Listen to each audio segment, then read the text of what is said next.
RSS ভারতের একটি হিন্দুত্ববাদী সংগঠন বাংলাদেশে সংখ্যালঘুদের ওপর কথিত নিপীড়নের কথা তুলে ধরে একটি কর্মসূচি ঘোষণা করেছেন।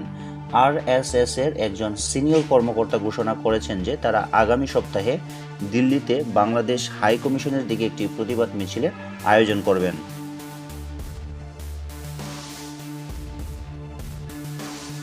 আরএসএস এর দিল্লি ইউনিটের জনসংযোগ আধিকারিক রজনীশ জিন্দাল উল্লেখ করেছেন যে 10 ডিসেম্বর তারা দিল্লির নাগরিক সমাজের ব্যানারে বাংলাদেশ দূতাবাস ঘেরাও করবেন।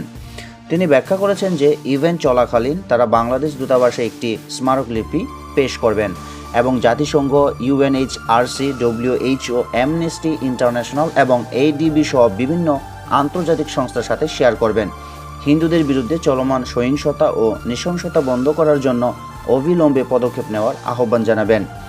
জিন্দাল আরও বলেছিলেন যে বাংলাদেশে হিন্দু এবং অন্যান্য সংখ্যালঘু সম্প্রদায়ের সাথে দুর্ব্যবহার নিয়ে ভারতীয় জনগণের মধ্যে ব্যাপক ক্ষোভ রয়েছে। জনগণ ভারত সরকারকে সেখানে হিন্দুদের অধিকার রক্ষায় দ্রুত ব্যবস্থা নেওয়ার আহ্বান জানাচ্ছেন। তিনি আরও উল্লেখ করেন যে 200টিরও বেশি সামাজিক, সাংস্কৃতিক এবং ধর্মীয় সংগঠনের প্রতিনিধিরা দিল্লিতে প্রতিবাদ মিছিলে অংশ নেবেন। 9 ডিসেম্বর বিক্ষোভের আগে দিল্লির সমস্ত জেলা ম্যাজিস্ট্রেটদের কাছে একটি স্মারকলিপিও জমা দেওয়া হয়েছে। পশ্চিমবঙ্গের বামফ্রন্ট দাবি করেছেন যে বাংলাদেশ এবং ভারত উভয়ের ধর্মীয় সংখ্যালঘুদের জীবিকার উপর আক্রমণ করা বন্ধ করা উচিত। বামফ্রন্টের কলকাতা জেলা কমিটি আয়োজিত প্রতিবাদ মিছিলে এ দাবি জানানো হয়।